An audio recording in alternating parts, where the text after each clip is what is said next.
Salam sejahtera para pendengar yang terkasih, selamat bertemu kembali dengan Yayasan Pelayanan Media Antioquia yang didirikan oleh Pendeta Bigman Sirait untuk melayani Tuhan Kepala Gereja melalui media untuk memperluas wawasan umat Tuhan. PAMA juga menerbitkan tabloid Kristen Reformata, Reformata Online, Reformata Audio Streaming. Juga tersedia buku-buku karya Pendeta Bigman Sirait dan ratusan CD khotbah. Doakan dan ikutilah pelayanan PAMA di 33 radio lainnya, di berbagai kota dan pelayanan televisi, di Indovision Live Channel 70 setiap Rabu pukul 11 dan 23 waktu Indonesia Barat, Minggu pukul 17.30 waktu Indonesia Barat, dan Senin pukul 00.30 waktu Indonesia Barat. Kabel Vision Family Channel setiap Rabu pukul 6, 12 dan pukul 18 waktu Indonesia Barat. Sabtu pukul 6.30, 12 dan 19.30 waktu Indonesia Barat. Untuk informasi lebih lengkap, klik www.reformata.com, www.reformata.com, www.reformata.com. Kini tibalah saatnya kita akan menikmati kebenaran firman Tuhan bersama Pendeta Bigman Sirait. Selamat mendengarkan, Tuhan memberkati. Salam sejahtera, saudara yang kekasih di dalam nama Tuhan Yesus Kristus. Kembali kita bertemu dan kali ini kita akan mengangkat satu topik yang baru, kemuliaan hidup Kristiani. Kemuliaan hidup Kristiani, saya pikir ini menjadi suatu pikiran serius yang perlu untuk kita gumuli, saudara. Memahami bagaimana sebetulnya orang Kristen yang hidupnya dimuliakan atau mulia itu. Karena seringkali sebetulnya dalam hidup ini kemuliaan selalu diidentikan hidup kaya, hidup sehat. Agak ironis, karena Alkitab tidak pernah mengajarkan itu secara utuh. Bahwa orang Kristen bisa kaya, puji Tuhan, itu berkat Tuhan. Orang Kristen bisa sehat, puji Tuhan, itu berkat Tuhan. Tapi orang Kristen mulia karena kaya, mulia karena sehat. Nggak ada ayat Alkitab yang mengatakan hal itu. Tetapi kemuliaan ada pada kita adalah karena hidup dalam ketaatan dan keterikatan dengan Kristus. Entah dalam kaya atau miskin, entah dalam sehat atau sakit. Jadi itu urusan sekunder, tidak boleh dijadikan primer. Relationship-nya yang primer. Jadi dengan demikian, kita sebetulnya bisa melihat terlalu banyak sekali penyelewengan-penyelewengan di dalam pemberitaan, sehingga akhirnya terjadi downgrade terhadap pemaknaan Injil itu, terjadi penurunan, saudara. Ini akan menjadi ironi. Sekali lagi, kaya itu tidak dosa, miskin itu bukan aib, jadi bukan itu diskusi kita. Bukan bagaimana orang Kristen yang menderita babak belur, sakit penyakit, begitu. Bukan. Tetapi juga bukan bahwa jadi orang Kristen harus jadi kaya atau jadi sehat supaya bisa memuliakan Tuhan. Waduh, gawat sekali. Kalau begitu Anda gagal memuliakan Tuhan karena orang paling kaya bukan Kristen. Anda gagal memuliakan Tuhan karena orang paling panjang umur yang telah ditemukan di Jepang ataupun yang di China bukan Kristen. Kan ironis kalau begitu. Jadi kadang-kadang kalau kita bicara itu seakan-akan tidak ada fakta yang ada di sekitar kita. Kita lupa dan gelap mata. Itu karena kemalasan kita berpikir, kurang maunya kita menggali Alkitab. Kemuliaan hidup Kristiani. Apa? Aspek yang pertama, ternyata kemuliaan bagi kita kalau kita hidup seperti Kristus Tuhan hidup. Di dalam 1 Yohanes pasal 2 ayat 3 sampai 6. 1 Yohanes pasal 2 ayat 3 sampai 6 dikatakan demikian. Dan inilah tandanya bahwa kita mengenal Allah, yaitu jikalau kita menuruti perintah-perintahnya. Barang siapa berkata aku mengenal dia, tetapi dia tidak menuruti perintahnya, ia adalah seorang pendusta dan di dalamnya tidak ada kebenaran. Tetapi barang siapa pula menuruti firman-Nya, di dalam orang itu sungguh sudah sempurna kasih Allah. Dengan itulah kita ketahui bahwa kita ada di dalam Dia. Barang siapa mengatakan bahwa ia ada di dalam Dia, ia wajib hidup sama seperti Kristus telah hidup. Saudara, hidup yang memuliakan Tuhan adalah hidup yang seperti Tuhan. Nah, ini menjadi menarik seperti Kristus Tuhan kita. Maka dikatakan ada satu tanda-tanda yang tidak bisa kita hindari dalam kehidupan kita. Saya suka sekali Yohanes selalu memakai kata tanda termasuk perkawinan di Kana. Tanda yang pertama yang dilakukan Yesus adalah air jadi anggur. Tetapi orang lebih suka kata mujizat, padahal mujizat lebih sempit, ya. Tanda itu bisa menyatakan tanda kehadiran, tanda penyertaan, bentuknya bisa macam-macam. Mujizat salah satu bentuknya. Nah, jadi kalau kemudian peristiwa di Kana menjadi mujizat yang ditekankan, itu namanya mempersempit ruang pemaknaan kehadiran Kristusnya. Padahal itu tanda. Ingat tadi, tanda adalah salah satunya. Apa yang kemudian dari tanda kehadiran Kristus? Penyelamatan atas sebuah pernikahan. Ya, dan seterusnya dan seterusnya. Banyak sekali aspek yang bisa dipelajari di sana. Jadi jangan sempit, jangan cupet berkurung hanya kepada mujizat karena memang kita paling suka itu. Ya, itu dulu yang kita bicarakan soal Kristus Tuhan kita. Padahal dia jauh lebih besar daripada sekedar apa mujizat itu semuanya. Nah, jadi menjadi seperti Kristus yang pertama dikatakan adalah tanda, yaitu jikalau kita menuruti perintah-perintahnya. Saudaraku yang kekasih, menarik sekali. Mentaati perintah-perintah Kristus adalah hidup memuliakan Kristus. Nah, karena itu, apakah saudara hidup memuliakan Kristus? Jangan tanya saya, tanya dirimu. Apakah kau melakukan perintah-perintahnya?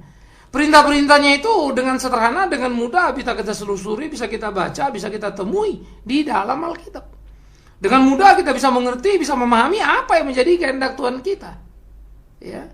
Jadi ini menjadi sesuatu bagian yang perlu untuk kita sadari bersama, betapa sebetulnya kehidupan kita menjadi sebuah kehidupan yang kita pertaruhkan dalam hari-hari kita. Bagaimana hidup mentaati perintah-perintah Tuhan itu. Ya. Nah, jadi di sini perintah-perintah tadi tidak mungkin kita pahami kalau kita nggak baca Alkitab dong, betul kan? Nah, bayangkan berapa banyak orang malas baca Alkitab atau kemudian orang-orang yang bahkan sudah berkhotbah hanya membaca bagian Alkitab tertentu saja. Dia tidak pernah mengerti Alkitab secara keseluruhan, baik PL maupun PB. Padahal kitab itu mesti dimengerti keseluruhan, barulah kitab itu diberitakan. Nah, itu bertanggung jawab. Tapi kalau ngerti sepotong, tahu sepotong, tapi sudah bicara banyak, itu kan sama saja melecehkan. Ya, artinya kalau saudara menyebut saudara adalah orang yang mengenal Tuhan, tandanya pertama, jalankan perintah-perintahnya. Balik lagi kepada praktikal yang saya bilang tadi. Bagaimana saudara bisa menjalani perintahnya kalau tidak membaca firman-Nya? Tapi herannya firman-Nya belum selesai dibaca, dipelajari, malah jangankan melakukan. Ya, belum boro-boro lagi melakukan. Sudah bicara banyak, mengajari. Padahal mestinya menjalankan perintah itu menjadi panggilan pertama dulu pada hidup tiap orang percaya. Ya, apakah Bikman Sirait itu menjalankan perintah Tuhan? Jangan bilang iya hanya karena saya berkhotbah. Ya, saya bisa saja khotbah, tapi sebetulnya khotbah itu kepentingannya untuk diri saya, hidup saya, hari-hari saya. Ya kan begitu toh. Satu kali ada orang bertanya bahwa saya kan bicara di televisi, bicara di radio, lalu orang pikir kita dapat uang begitu. Ya, kita tidak dapat uang, kita keluar uang. Karena kita juga harus membayar kos. Dalam sebuah penyiaran kan perlu biaya. Entah di radio, entah di televisi. Ya, kita perlu biaya untuk menyiarkan, kita perlu biaya produksi, jadi uang keluar. Ya, orang pikir saya dapat uang, banyak dong uangnya kan gitu ya. Sesuatu yang kasih tidak. Nah, karena itu, kalau saya bicara di radio atau bicara di televisi, bicara di mana-mana untuk dapat uang, ya namanya apa?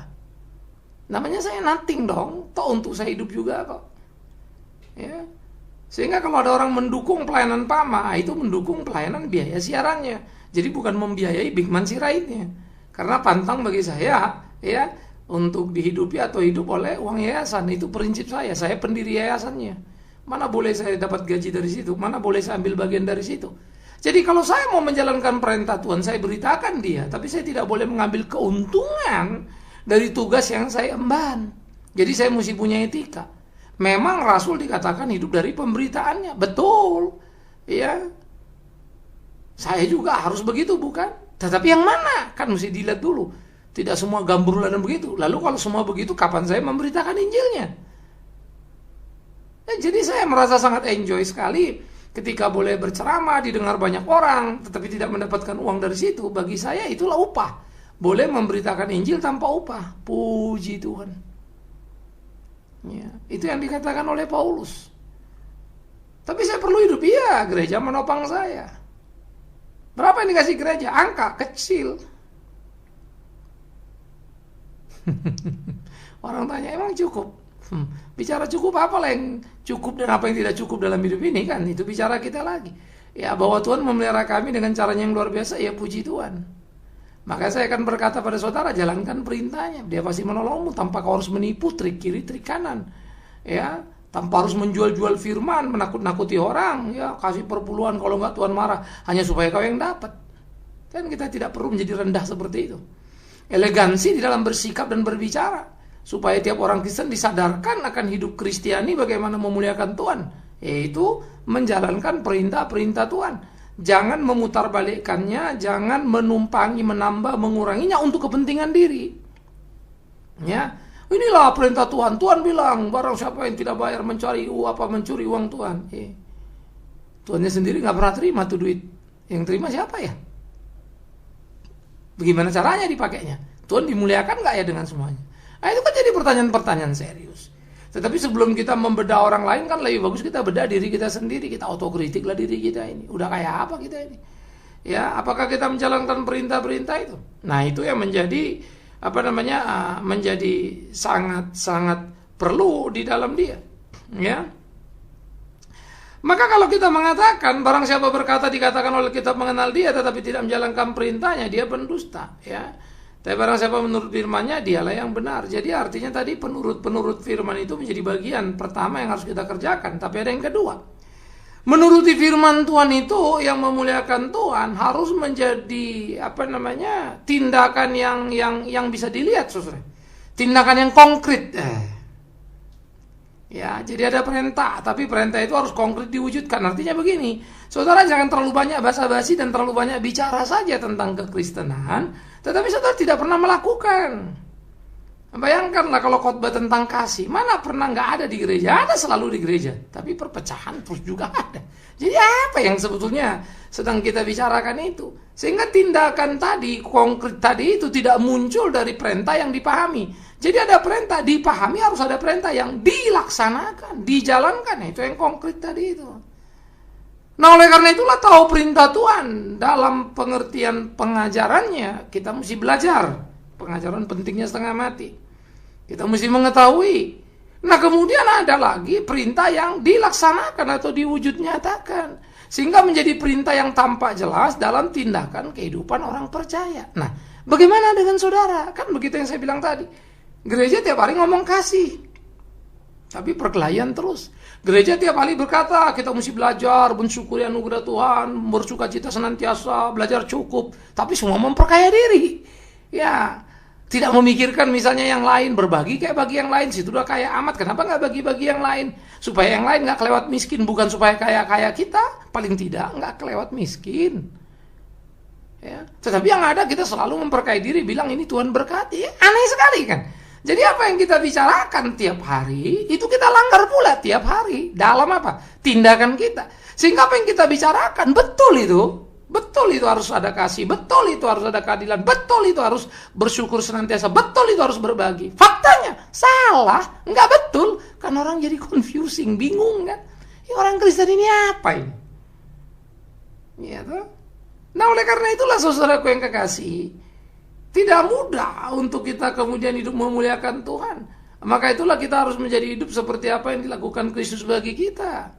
Dia mengerti dan dia selalu berkata, apa yang kukatakan bukan kukatakan dari diriku, tapi kehendak Bapakku. Dan apa yang kulakukan bukan untuk seleraku, tapi Bapakku mau apa.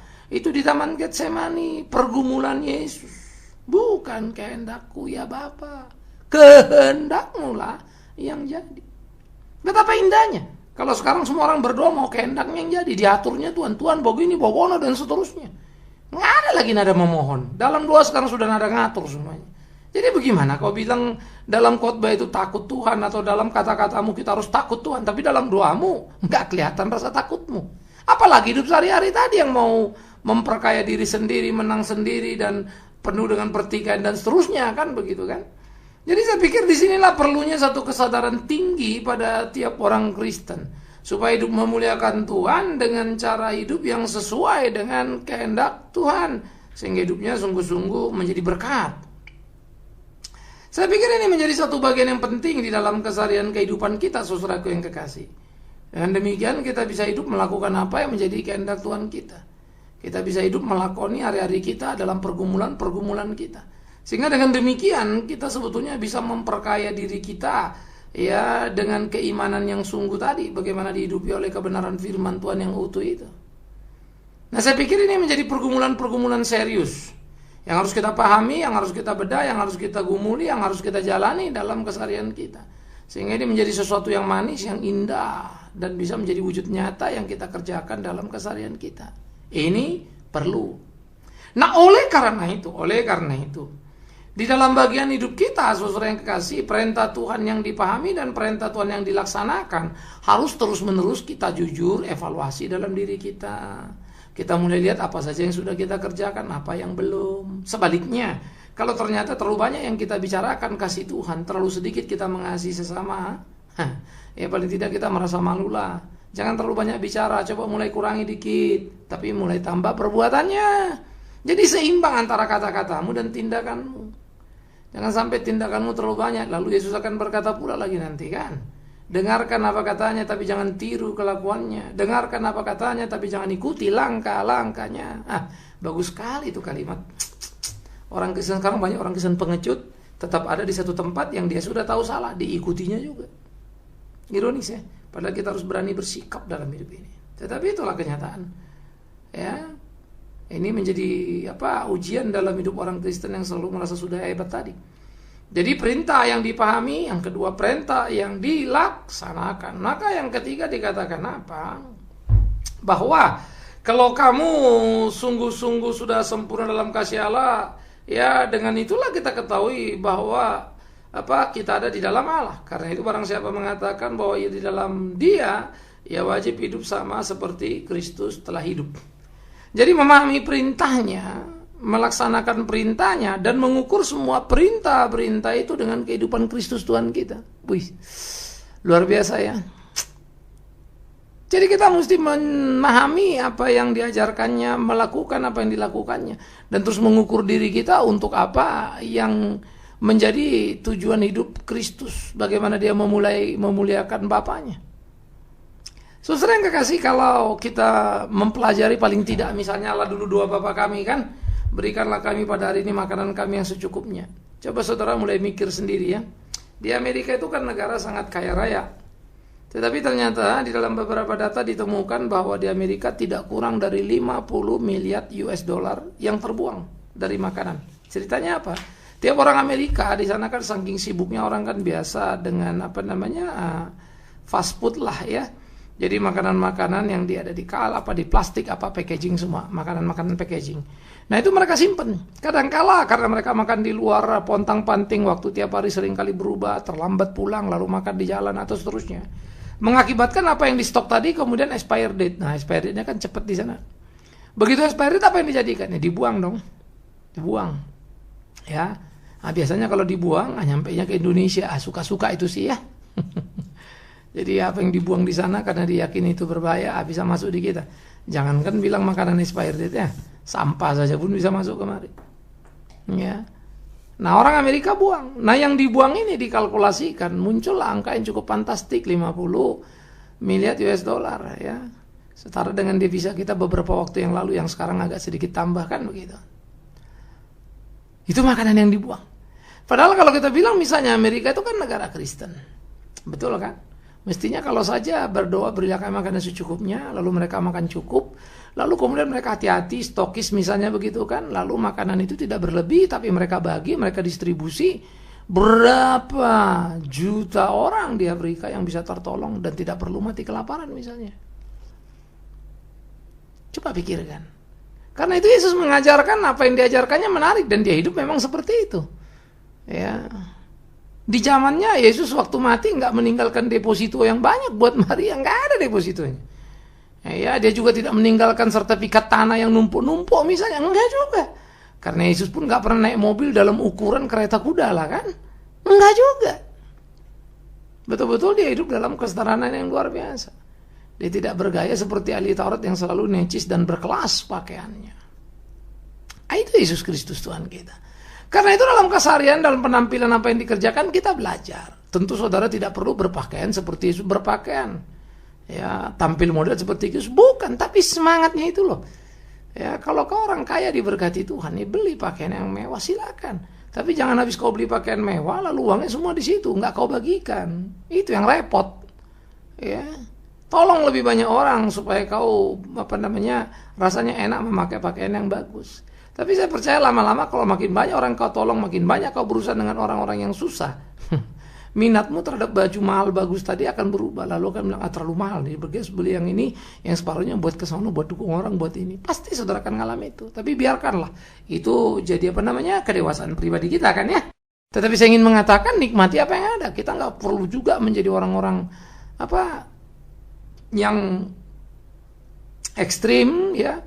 Lalu kemudian kita menarik diri dari pergaulan kita mengasingkan diri. Atau hidup seperti kelompok SNI di waktu lampau, ya nggak mau ini, nggak mau itu, nggak mau teknologi, ya bukan juga. Nah jadi saudara-saudaraku yang dikasihi oleh Tuhan Yesus Kristus, hidup yang benar, hidup yang sesuai kehendak Tuhan itu adalah hidup yang memuliakan Tuhan, sehingga kita betul-betul melakukan apa yang menjadi kehendak Tuhan. Maka saya percaya kalau itu yang kita kerjakan, hidup kita itu akan menjadi sangat luar biasa. Tuhan ditinggikan, Tuhan diagungkan, dan itulah harusnya yang kita lakoni, itulah yang harusnya kita jalani, sehingga dengan demikian hidup kita jadi hidup yang bernilai. Indahnya kan begitu saudara ya.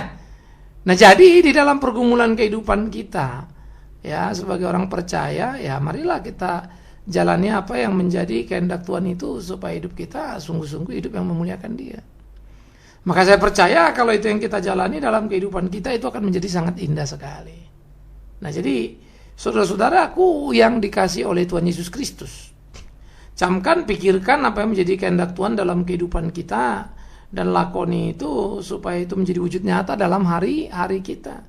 Jadi hidup kita itu betul-betul hidup yang menyenangkan hatinya. Saya pikir itu menjadi penting ya, sehingga dengan demikian sungguh-sungguh kita bisa melakukan apa yang menjadi kehendak Tuhan, hidup kita menyenangkan hati Tuhan. Alangkah manisnya kehidupan ini. Nah mari kita lakukan ini tuh, mari kita jalan ini tuh.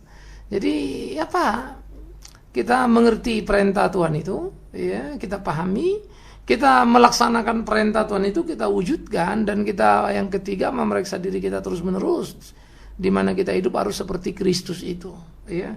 Tindakannya dan apa yang mendasari pada tindakan-tindakannya, sehingga kita tidak hanya ikut gayanya saja, tetapi kita harus memahami esensi di balik gaya itu, kan gitu ya. Sehingga dengan demikian hidup kita dari hari ke hari jadi hidup yang memuliakan Tuhan kan. Entah saudara kaya atau miskin nggak urusan itu, entah kau sehat atau sakit nggak ada persoalan itu.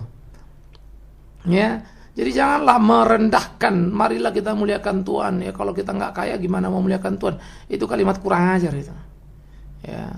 Bagi saya itu kalimat yang sama sekali menghina Kristus Tuhan. Karena Kristus sendiri hidup nggak kaya-kaya amat. Mana pernah dia kaya? Ya, rasul-rasul pun nggak begitu. Jadi apa kau anggap Tuhan Yesus itu ataupun rasul itu tidak memuliakan Tuhan? Kan begitu toh?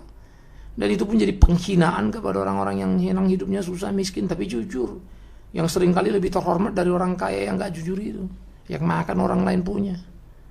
Ya, banyak sekali orang tidak berkhotbah lebih terhormat hidupnya daripada para pengkhotbah yang memperkaya dirinya lewat khotbahnya, padahal itu adalah Injil firman yang mestinya dibagikan dalam kesungguhan hati, bukan dimanipulasi untuk kepentingan diri.